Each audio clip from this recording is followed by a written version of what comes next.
Hello and welcome to another episode of Rich Tang's Leicester Square Theatre podcast. I'm looking after my daughter and my dog. This is, we're in the countryside, listen to the silence. This episode has Arthur Smith, he's fantastic, and the true King of Edinburgh. Hey look, you know you can get the Emergency Questions book, right? You go from gofasterstripe.com. Daddy, do on me this. I can't do it at the moment, I'm talking to these people. And you can also get a signed copy of that book at gofasterstripe.com, or one with a Shrek in it, or one that's personalised or has an extra question just for you. Those cost a little bit more. And very soon you'll be able to get Christmas emergency questions as well. The only way to guarantee that by Christmas is to go to the Kickstarter and do it. But also now you can get emergency questions on your phone, as long as it's an Apple phone at the moment. I mean, why carry a small book around with you when you can just have emergency questions in your phone? So go to the Apple App Store and search for emergency questions or RHLSTP, and it should come up. It looks a bit like this. Chris, that's what it looks like a bit. Hey, go and get that. It's free, and then you can buy extra packs of questions. There's some questions for free, and then if you want to get more, that would be lovely too. There's some specific dating ones, and there's some specific ones for kids, and you can buy all 500 that are in the book as well. So anyway, let's sit back and enjoy Richard Tang's Leicester Square Theatre podcast with me, Richard Tang, and Arthur Smith. There's my daughter in a chair. I mean, some would say this is bad parenting, but look, she's fine.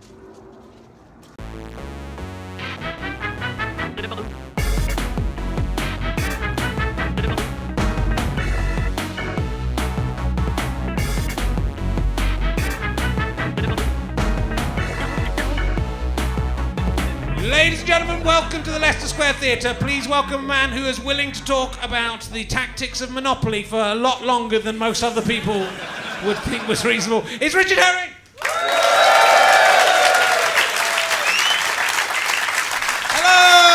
Hello, London. Good to be back. Soon I won't be living in London. That's terrifying, isn't it? It feels like a week ago I was saying that, but it can't have been. It's lovely to be here at the Leicester Square Theatre. This is Rich Tang's Leicester Square Theatre podcast. But I was talking to some of the crazy crocos recently who you may remember in the 1990s were the figures given away in Kinder Eggs. They were very popular. And though none of them can actually literally speak, I did feel that they would call it RHLSTP if they could. So they're very cool. It's all cracking on, getting very close to the imminent death of being old. How old are you, sir? 45. 45. I thought you were over 50. I thought you'd be able to give me some advice about. I can give you some advice. But you know, he looks so young. How old are you? 51. How did you cope with turning 50? The big 5-0, as no one calls it. You contented yourself at home with your 25-year-old wife. So is that your advice to me to do the same? I'm very happy to give it a crack if you don't mind. No? Okay. She has standards. No, maybe. She's not here tonight, so that would imply she does have standards. Good. How old are you, sir? 44. So some kind of middle-aged men, but younger. The kind of guys who are watching me on Fist of Fun and looked up to me as a sort of god. And then have grown up with me still, well, that's nice to know. Are you looking forward to turning 50? It's 6 years away, but it goes fast. You can't wait. You're going to have to wait 6 years, but it's going to be very quick, don't worry. So we're going to crack straight on with this week's guest. It's very... last week we had someone called Brian who doesn't drink alcohol, and in a way this week we've got the same. So you might not realise that. He's probably best known as the milkman from Filthy Rich and Cat Flap. Yeah. Ladies and gentlemen, it's Arthur Smith. Ladies and gentlemen, here he is. Arthur Smith. Nice to see you. Welcome. Pull up a chair, pull up a microphone. How are you? I'm extremely handsome. You are. I don't know why everyone's laughed. You've still got it, Arthur, you've still got it. So, do you remember being on Filthy Rich and Cat Flap? I do dimly, yes. Yeah. I was the milkman, and I got killed, didn't I? Did you? Oh. I think someone smashed Rick Mail or someone smashed a glass over my head. Bloody hell. And I died. Bloody hell. It was good. I got to keep one of the bottles, you know, that you can smash people over the head with. Yeah. Which aren't real glass. They're not dangerous. And I did a joke with a friend. I was in one car, he was in the car behind. We pretended to have an argument, and I smashed it over his head, and was arrested. Immediately. Now I'm about to turn 50, and in 2 days' time. And you were at my 30th birthday party. Do you remember this? Of course I don't. No, you came to. I lived in Balham at the time, and you gate crashed my 30th birthday party. Oh yeah, I used to love gate crashing parties. It's much better than if you're invited. It was in Goblins where we both drank occasionally. Oh yeah. Where they used to play Monopoly. They did, and Scrabble. They used to play a lot of sorry. Scrabble down. We'll get onto that later. If things are going bad, I think we'll have a half an hour conversation about that. You wrote me a poem for my 30th birthday as a gift. Did I? Yeah. Shall I tell you how it went? Blimey, right. It wasn't a very long poem, but this is how it went. I've still got it up on my notice board at home, so I could check this. Rage and balloon, sage and buffoon. Yeah, well. It's all right, isn't it? As my mother would say, well, I've tried my best. It rhymes twice. Yeah, exactly. And it was sort of, you know, there was not What much is rage. it again? Rage and balloon, that's the party. Sage and buffoon. I think you're implying that I'm an angry and happy man who's stupid and clever. Well, wise, sages. Wise, yeah. You know, the French for midwife is sage femme. I did not know that. We were talking about you can speak French. You were the first person to do a stand-up gig in French, I understand. Yeah, long before Eddie, may I say. Eddie Izzard. And in fact, I did support Eddie doing a French gig a couple of summers ago. Yeah, I did a 10-minute stand-up routine in Paris in about 1992 or something. Right. And that was an interesting experience to do. I mean, I was thinking when you see comedians who are, come over here, Henning, Venn, and, various people for whom English is not their first language, that's pretty tough doing stand-up in it. Yeah. Well, because it's a very, and I think for you especially, stand-up's so much about language and words, and all your writing is very intricate, I think, and that you're much more of a word than a physical comedian, I think it's fair to say. Though although, sometimes I use a small number of words. You do. Here's a fact. Did you know 1 out of 3 Americans weighs as much as the other 2? I do a gag as well. It is. But I can't speak any languages well enough to do gigs, but when I've gone your English is not bad. It's okay. But when I sometimes you go to foreign countries and do a gig in English, to the locals, and then you realise how much you're... Where have you played abroad? I've played places like Serbia, I've done Belgium. How did you go down in Serbia? Not very well, because I realised it was the first time I'd done a gig abroad, and I'd just started coming back to stand-up anyway, and you just realise how much is the vernacular and the idiom you're using, and that people need to understand. And also just the order of words that you use. Some, one way it's funny, and another way more or less the same, but it isn't somehow. It's very interesting, but it's hats off to anyone who can do, as you say, the foreign people coming over here and making a living in their second language and managing. Yeah, I remember introducing the first ever Swedish comedian at the Comedy Store, and he got one small laugh when he said, "Hello, I'm a comedian from Sweden," and that was it. So I like to show off this year is my 30th anniversary of my first Edinburgh, but then this year is also your 40th anniversary of your first Edinburgh. Yes. So you've won that competition. Yes. Are you going to make it, and you're going up to the Fringe this year? Yeah, I am. I'm doing the last sort of version, a slightly reworked version of my Arthur Smith Sings Leonard Cohen show, which does sound like the grimmest evening of entertainment imaginable. But I can promise you it's rather good, which is partly Leonard Cohen songs. There's quite a lot of, reflection on humour and enthusiasm and dementia and diminishment and darkness and death. But it's not all comedy. I do sing a few Leonard Cohen songs because I think he should have won the Nobel Prize probably rather than Bob Dylan in a way. Who agrees? Yeah. I mean, he's a proper poet, Leonard Cohen. Yeah. And I love poetry. And it's funny, I think poetry kind of can fit in with stand-up a bit, I've discovered. Sometimes if I'm doing like a long set, I'll just do a couple of poems, which aren't meant to be funny necessarily, or I've got some funny ones too. And people kind of enjoy them, I've discovered. Yeah, good. Yeah. You got one got one up your sleeve? If you like. All right, this is a poem of optimism by a woman who she's a bit sick of it by now, so she doesn't like her name said. But this is a poem called Sometimes.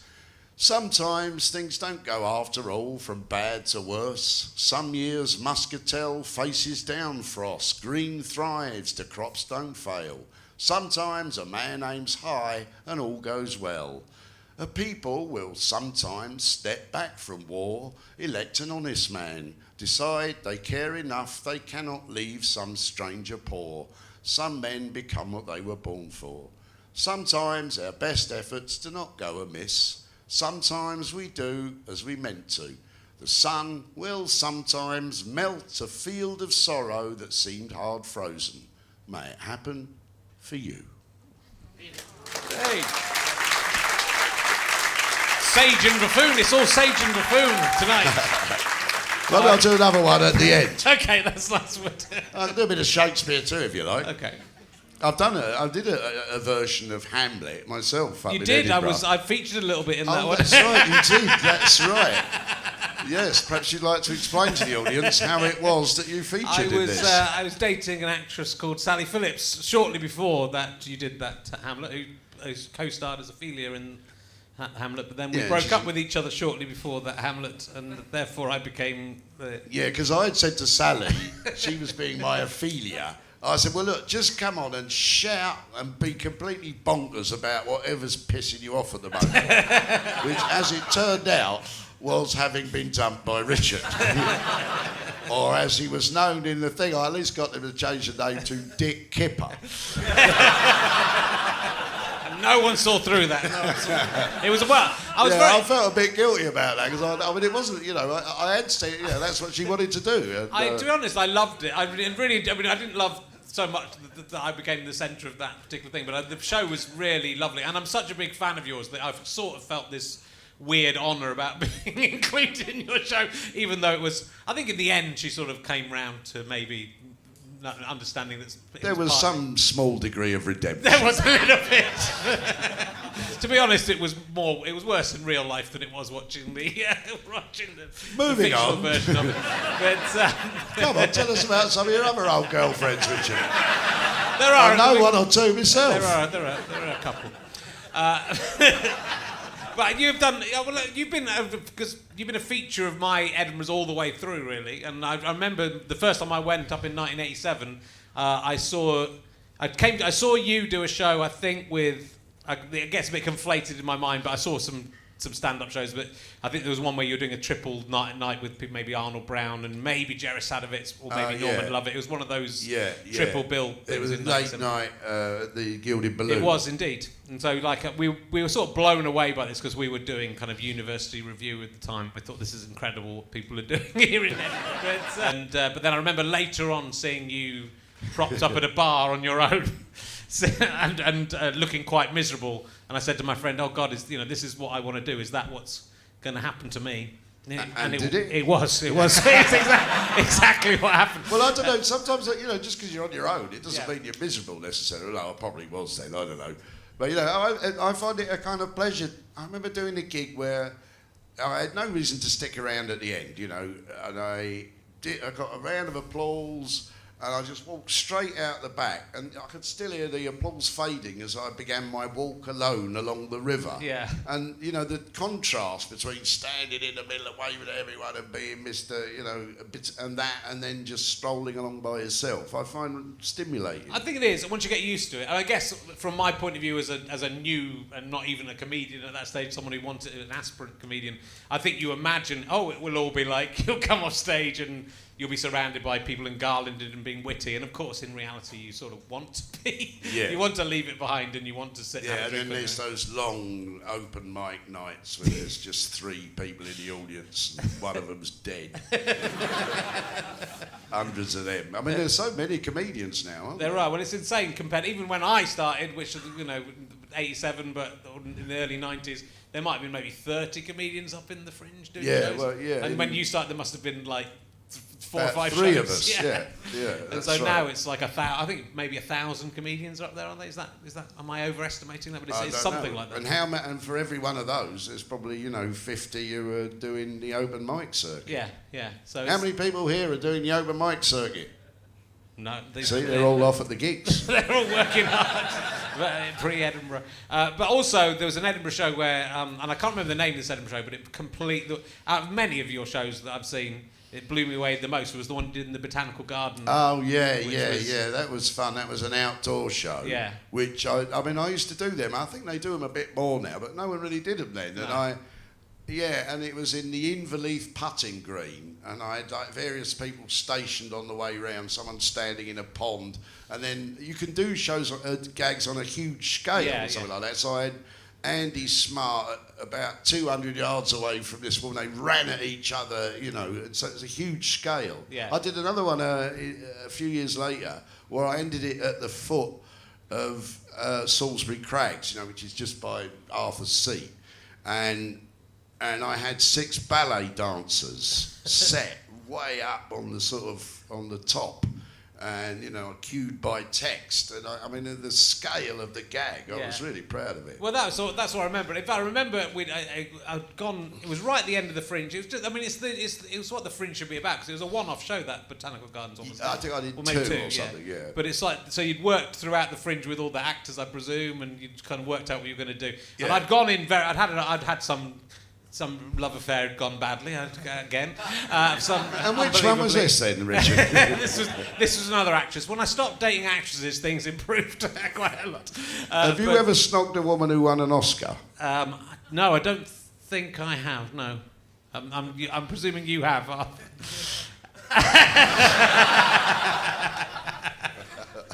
If only I could think of an actress from a long time ago that had won an Oscar, that would be... Gina Lollobrigida. But I went in quite depressed, and I came out like a late... I just felt so happy. It was such I take that. That's one of the pleasures of the job, isn't it? Yeah. You can enliven, and stimulate a group of people and make them make that funny noise, which is laughter. Yeah, and feeling. It's and you were... I think you're really someone who does Edinburgh properly and always has. You're taking chances. You did arts exhibitions one year, and you've done. And I had my exhibition of socks last year. That's right. Yeah, no, I'm big on socks, and I had all sorts of old socks that I'd had made. Obviously, really, I had Alexander's sock that he wore as he entered the gates of Constantinople, and a pair of Prince's socks that are only that big. And it was quite fun, the sock exhibition. Well, I had this idea, and a couple of years before, I did this Archer art thing, because I notice about the art world is very serious. You never hear laughter in an art gallery, do you? No. And I felt you should. Yeah. Comedy doesn't make something lack any artistic proclivity, so fuck it. So I did a funny art exhibition. Yeah. Which cost me a fortune. But you've also used to do you've done several proper plays and very successful plays up there. I've done the Bed Show and the Evening with Gary Lineker. I've never done a dance show though. No, well, there's still time. Perhaps you and I should do one. I think Tony Law and Phil Nichol are doing some kind of physical dance thing. Excellent. It looks very exciting from the poster. It's good. I like the way people experiment with the form. Yeah. There's like wrestling matches now, aren't there? I suppose wrestling always has been funny in a way. It's like pantomime, isn't it? With the sort of baddies and the. Yeah, that was a sharp thing for them to realise. And you were offered the Lifetime Perrier Award in about 2005, which you turned down. Yeah. Well, there wasn't any money attached to it, so I did accept it a couple of years later when I got $3,000 as well. I thought, fuck that, that's all. My principles aren't that much. But I fucking hate award ceremonies. Yeah, they're boring. It's sort of weird for Edinburgh as well, isn't it? Because it's again, the more stuff there is there, the more ridiculous it becomes. Because how do you? And even if you were to compare all your shows, if we said let's watch the best Arthur Smith show, you'd have your personal opinion, but It's how do you compare some socks to some people up the mountain doing ballet? You know, which is the best of those two? If you were offered an OBE, would you accept it, Richard? I don't think I would. I've got friends who have done so. It's really? hard to know. Who are they? Well, Armando Iannucci. Oh, that's right. He did, didn't he? I was slightly surprised by that. Yeah.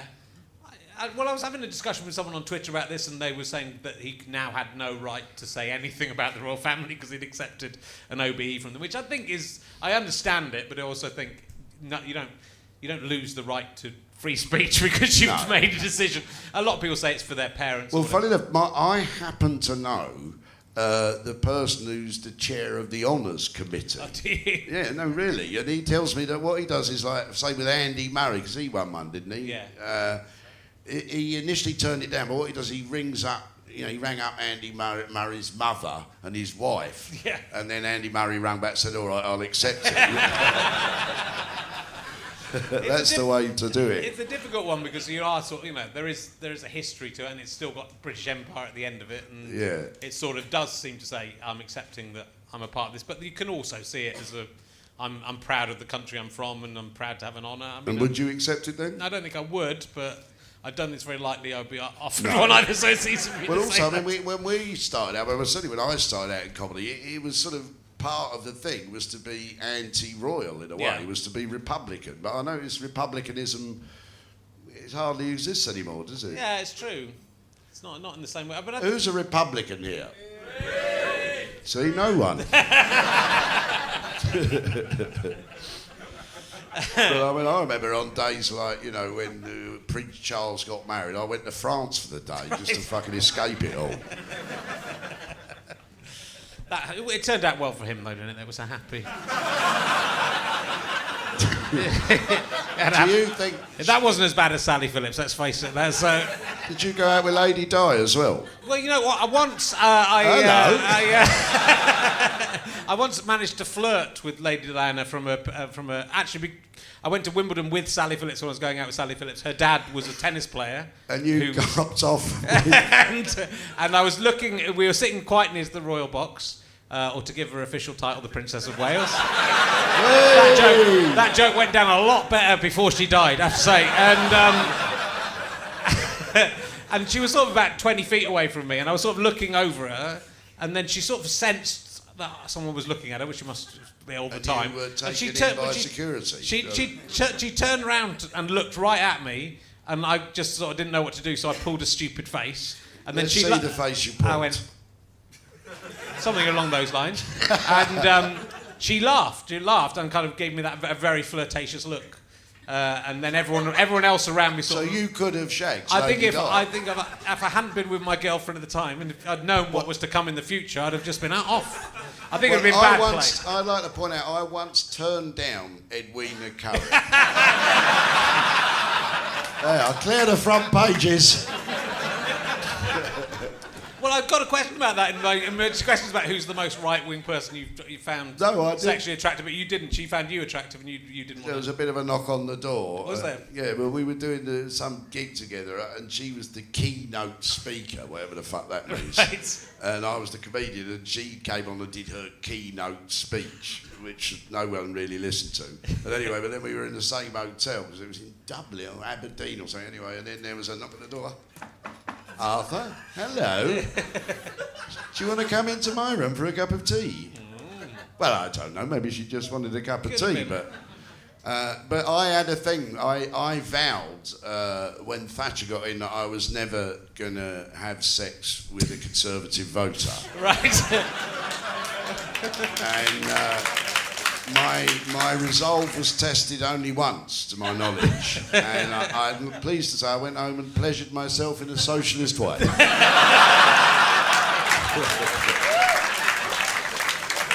Although, a lot of people say fuck the Tories, don't they? So it would have been... Arthur Scargill told me once. Yeah, I thought you were going to... I've enjoyed it. I'll just stop there, shall I? That Thatcher had shagged a member of Parliament, one Tory and one Labour. Right. I mean, as to whether this is true or not, I could never know. But right. They were... I mean, it's interesting. I was on a reality TV show thing with Jonathan Aitken, who I actually got... Oh, God, you poor bastard. We kind of got on quite well by ignoring our massive differences in anything political. What was this reality show? It was that we did a rowing thing, and it was kind of a crazy thing because they really wanted. There's no one famous they could get on. It was like Oxford versus Cambridge rowing. Oh, I race. see. Yeah. And they couldn't find anyone good. And Jonathan Aitken was the only famous person they got, but he was gigantic but too old to row. And so he was skin. And I was tight. I was skin. I need the money. But he was the Cox of our rowing thing, even though he was 6 foot tall and the rest of us were 5 foot tall. But he liked drinking, but then his daughters were at school with Khashoggi's daughter, weren't they? And then they went, we look very similar, don't we? We look very the same. And then they discovered through that Aitken had been fucking the oil baron Khashoggi's oh, right, and wife. it was his daughter. So it was his daughter. So they just were all, I think... Dear. It was that just... must be a desperately sad, odd thing to discover that your father's not the person you felt what it was. Yeah, well, but I think that's what... They had all this, pretension of being, moral and whatever, and I think they're living this kind of... this lifestyle of debauchery. But I sort of quite liked him, but we don't stay in touch. Is he here? Are you in, Jonathan? How long did he did time inside, didn't he? Yeah. This was after he'd been in prison. Have you ever been in prison? No, I don't think I've even... Have you ever been arrested? No. What a wanker. I don't think so, no. You've never been arrested? What about when you watched porn in Wookiee Hole Plain? What if what I did what? I thought you went to Wookiee Hole Plain to watch a bit of porn with I went to Wookiee Hole Plain. I went to Wells. I went to Wells Cinema. It's very different to watch an 18 film when I was 14. I don't think they arrest you for that. I think they throw you out of the cinema if they find you. I've done very little of any work. I'll give you Have you been arrested? I'll give you one little bit of advice I've learnt in life. About the only thing I've ever learned. Never smoke a joint outside Bishopsgate Police Station. But I've been arrested twice. Well, 3 times really, but only really twice. But I was arrested at the end of my Edinburgh tour for breach of the peace and possession of a megaphone. That's what this is your 2 o'clock in the morning. You go on a tour of Edinburgh. It's a late night, and Simon Munnery was arrested as well.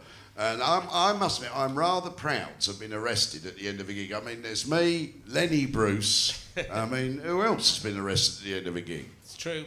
There must be some. Does anyone know? There must be a comedy nerd out there. I think you hear stories occasionally. I've had instances where people in the audience have been arrested. When we were in Montreal, there was a guy who had a gun. Oh, wow. That's a big heckle.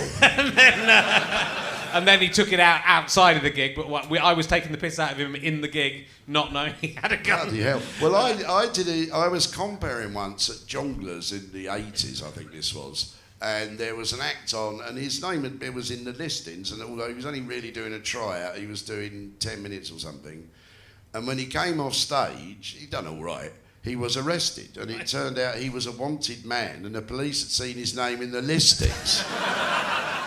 You thought, that's bad luck, isn't it? I mean, there's going down badly and then getting arrested at the end of it, But your worst heckle, you had something poured over you that was probably Oh, your worst heckle. someone poured a pint of urine over me in my new suit. In fact, I think Tara, who's here, was there on that occasion, or at least it was the suit you gave me anyway. Yes, I got covered in piss, and he was enjoying my set. I mean, God knows what he'd have done if he'd hated it.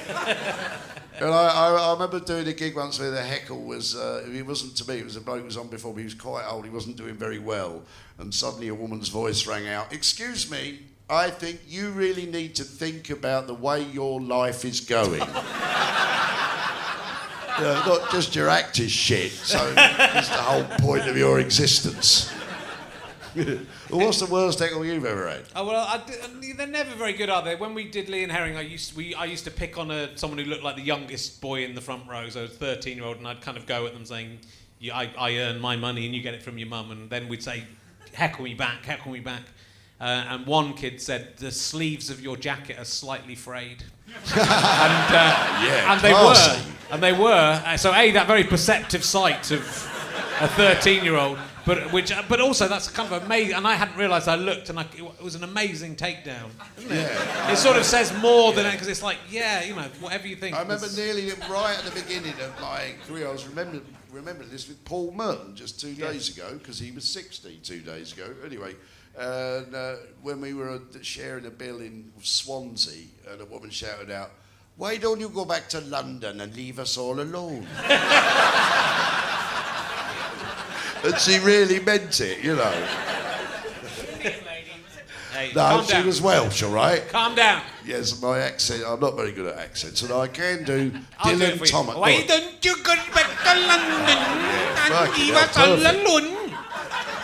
Can you do No, any can I- impressions, Richard? Can I do impressions? I'm not very Because versatile. there must be one you could do. I could do Charlie Borman. I can do Dylan Thomas segueing into Frankie Howard. Okay. Do not go gentle into that good night. No, Mrs. Don't. God, I've done that joke for 25 years.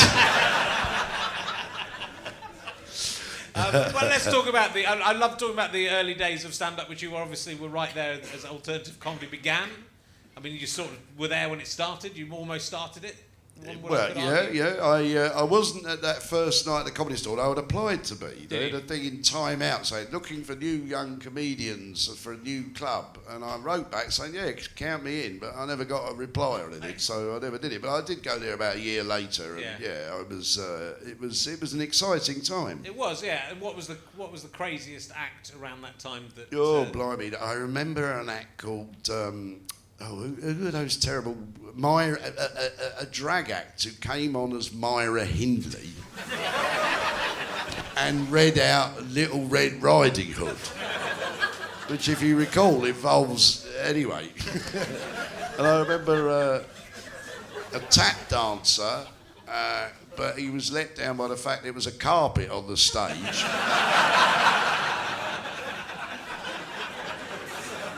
There was... Sylvie Bottle Knocker, who used to be able to open a bottle of beer with her tits. I can't...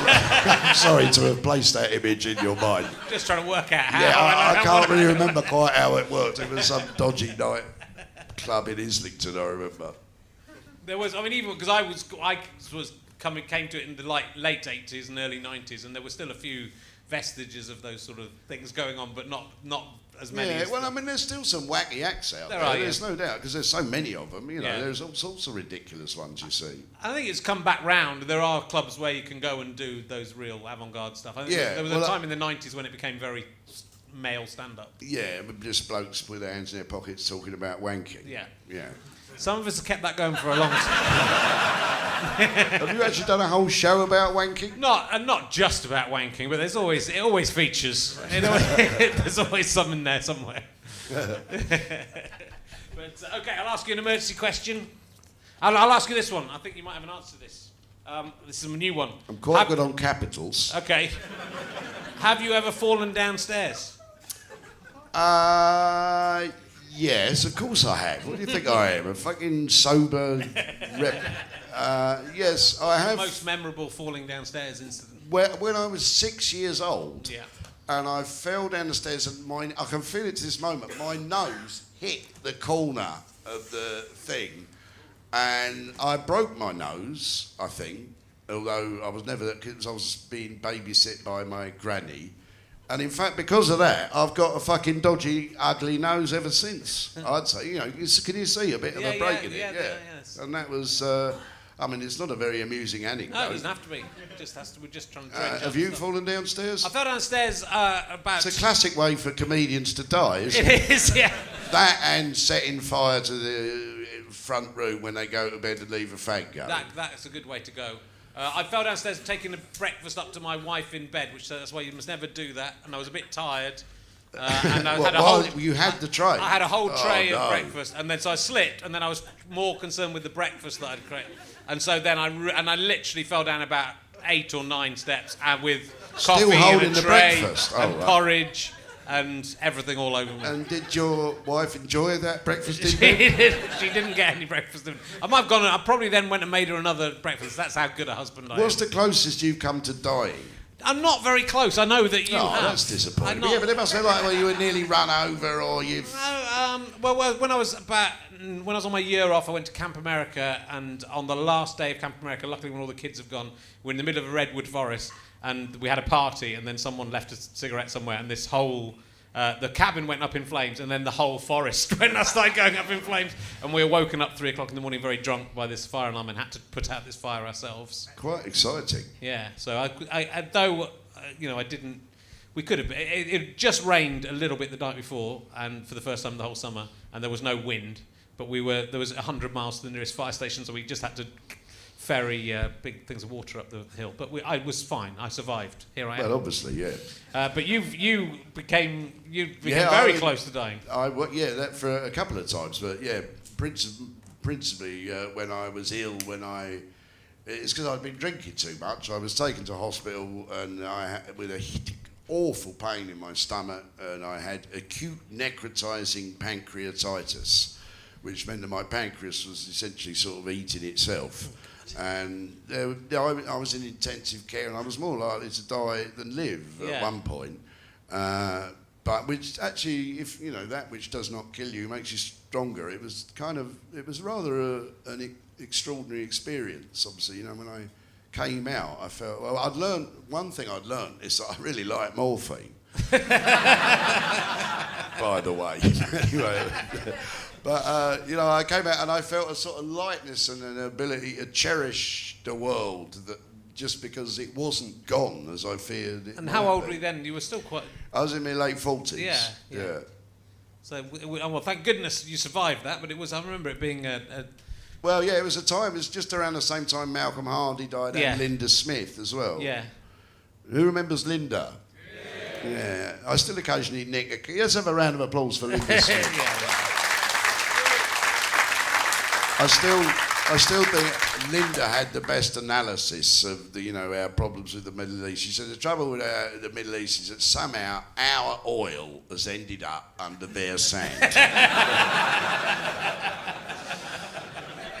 Here's another one of Linda's. She said if God had wanted us to believe in him, he would have existed.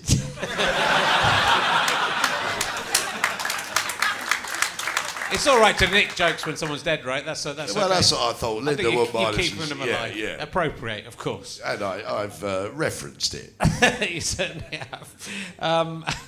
And you were in that Red Dwarf episode that my fans will want to hear about. Yes. So, have you got a few dwarfies in tonight?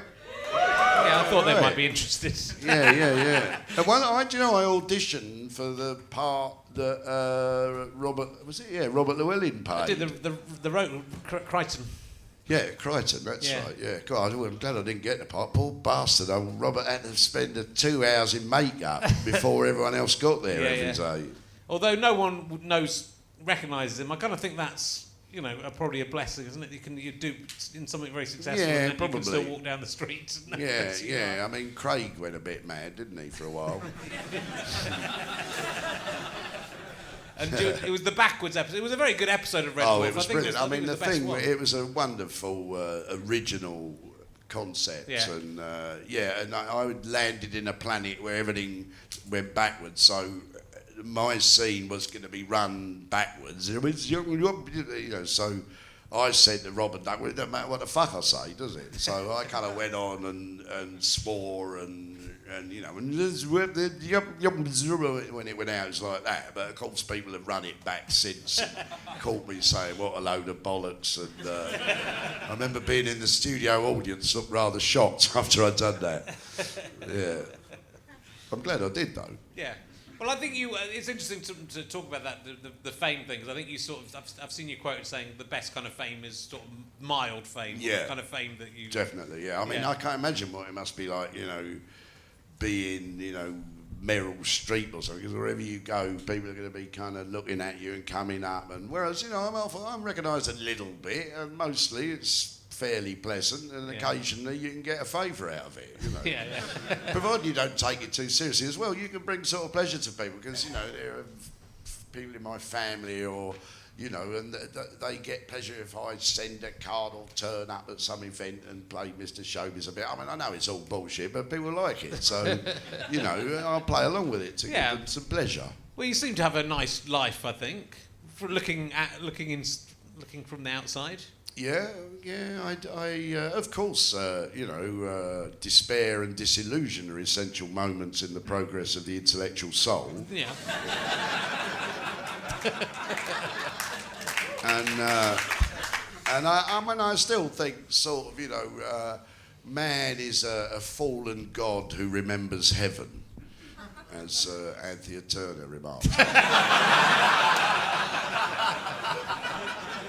You know, it's not to say I don't suffer some angoisse, as any right-thinking person does. I mean, what a bizarre thing to be a human being. It is weird. I always like that moment, there's that kind of nanosecond when you wake up in the morning and you don't really know what the fuck you are. You know, and then you go, oh yeah, I'm a human. Oh yeah, I'm that bloke. Oh yeah, I've got to go and fucking do Richard's show. You sort of like download, but there is a moment when you're just a kind of living thing with no knowledge of yourself, which is essentially what we are. Yeah, it is. I mean, if you think about it too much, it's a very strange thing that we have. It doesn't feel like it's possible. The world and the human race out of everything that's. Maybe it isn't. Maybe we're all part of your dream. I hope so. It's good. It's been a good dream. If it's, I hope we don't wake up too soon. And you're self-styled Mayor of Balham. Oh yes, I am the Mayor of Balham, self-proclaimed. Nightmare, I don't do days.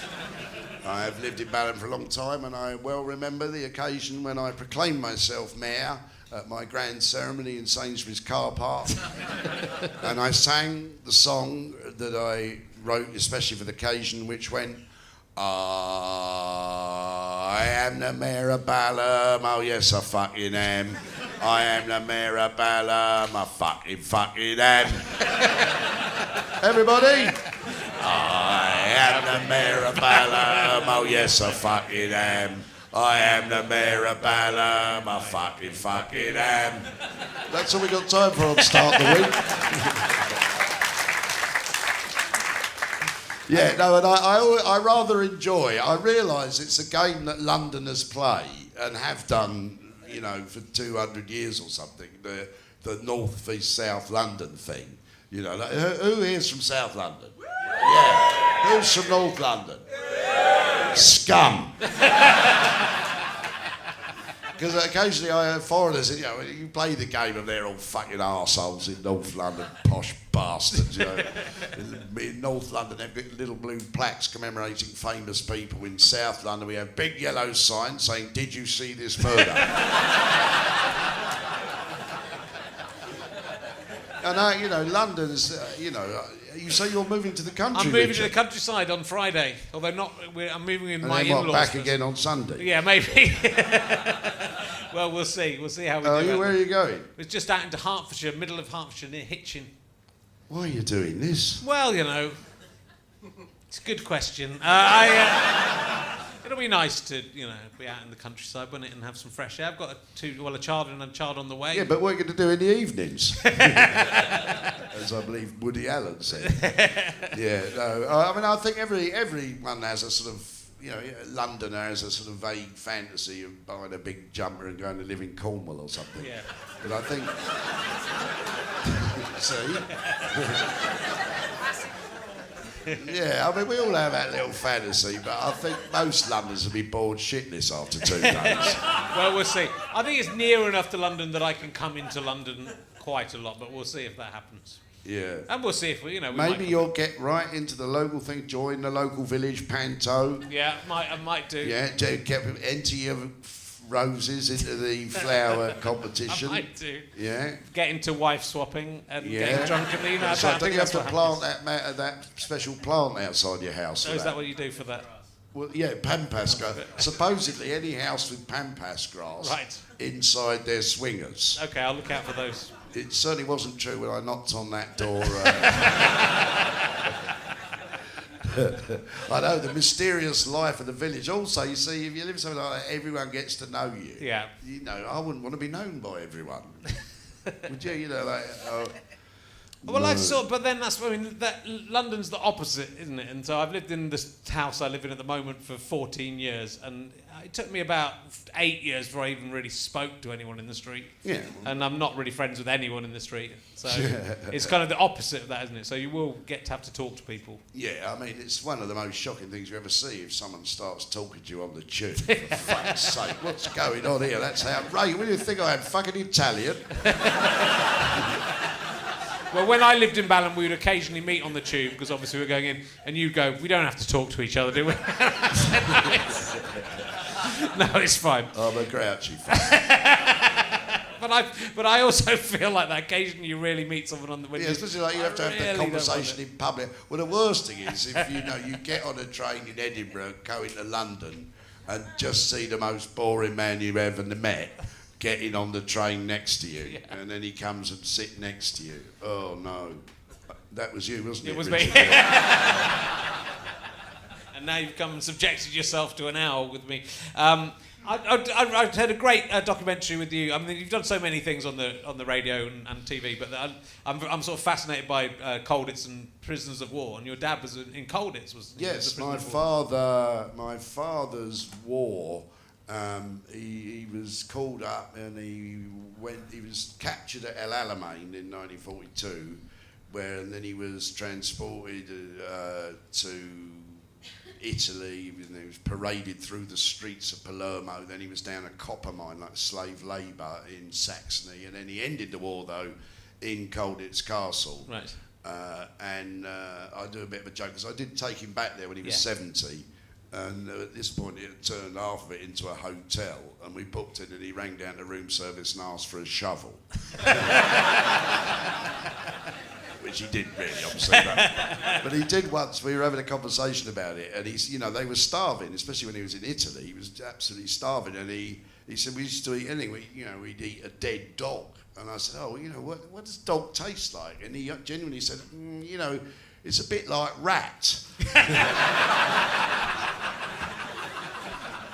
But yeah, he was prisoner of war for 3 years and was finally liberated from Colditz in 1945. I took him back there, and I've been back there once since. It's this rather extraordinary medieval castle. Yeah. And he was telling me about the day that they were liberated, and the Americans were coming in, but they weren't sure if this castle was, But anyway, they managed to get a flag up.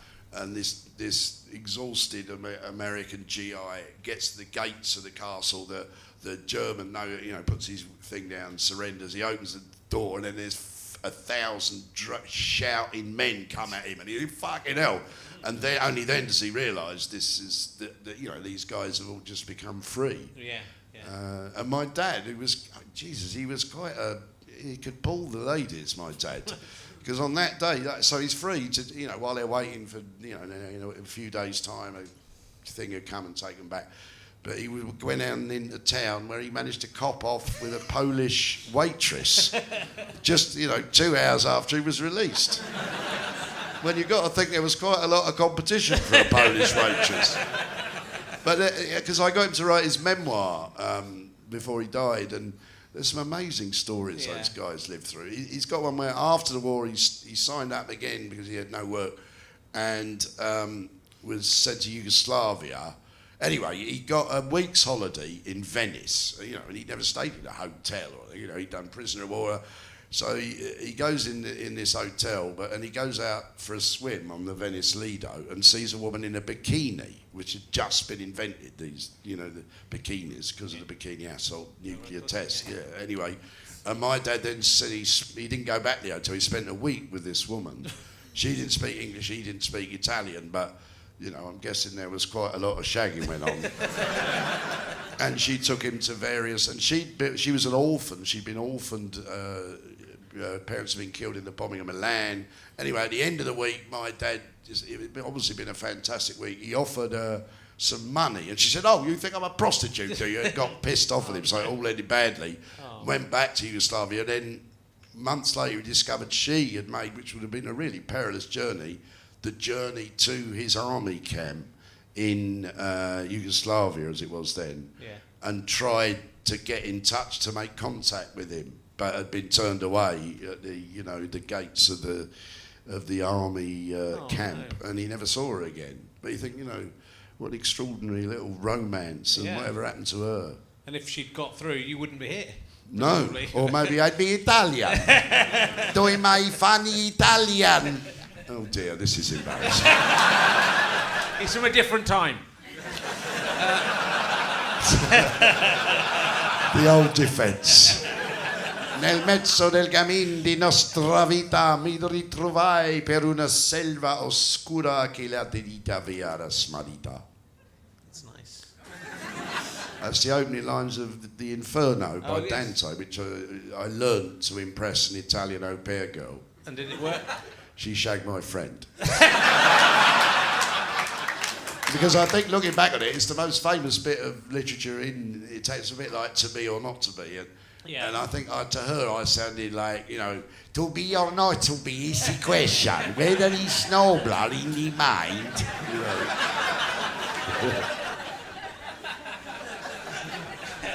Would you like to do a bit of Shakespeare in a funny accent, Richard? I'll do Macbeth. Is this the dagger I keep before me? It's handled toward my hand. So you could go Shakespeare in regional accents. Yeah. To be or not to be? That's a question, isn't it? That's presumably how it was done. Yeah, it probably did sound like that then. Did. Well, we're near. Well, I saw you look at your watch. We're nearly done. Good. It's late for me. It's late for me. I was up at 3:30 this morning. Really? How many times have I heard that? Once backstage, once on here.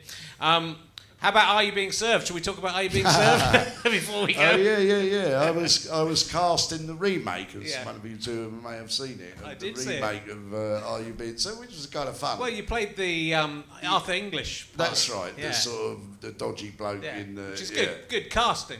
Yeah. Well, we're both called Arthur, Yeah. and we're comedians. Yeah, I mean, frankly, I'm quite glad it didn't get a series. I don't know if I'd want it to be stuck. I've never really liked the idea of being in some endless program that you always have to. I'd rather do what I want to do myself. Yeah.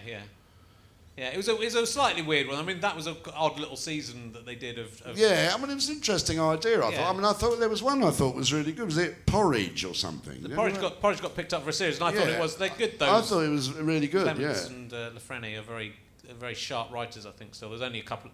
Given that there must be in their 80s, are there? Must be 79, 80. Those guys. Because I interviewed them. Did you? Yeah. You should get them on. Yeah, well, I would like to. Yeah, I should do.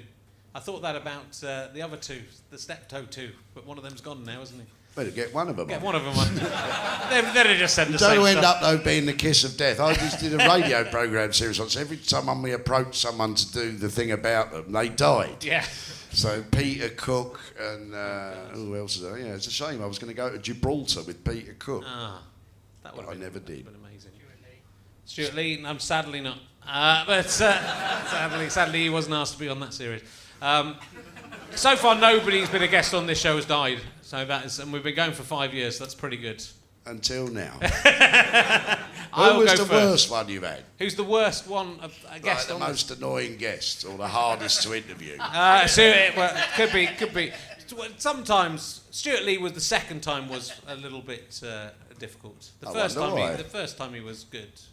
I had a little misunderstanding with Stephen Merchant. Excellent. I want to hear about this. What happened then? Well, I think he thought I was trying to get him to stitch up. I was making jokes about what's it like being the one in double act who's the best, but everyone that likes the other one more. The kind of jokes. And I think he thought I was just talking. I was making a joke about myself. Can I do a big flounce off to it? You can do, yes. Yeah. Shall I offend you? Yeah, go on. You look a bit like Sid James, I've always thought. That doesn't offend me at all. If that's what you think an offensive remark is, you can fuck off, Richard Herring. Fuck you. Oh, no, it's all gone wrong. Ladies and gentlemen, Arthur Smith, if that is his real name. Thank you very much. You've been amazing. See you again next week. Robert Webb, Brendan Burns, Craig Quartermain. It's going to be great. Come on down. Come see us. Goodbye.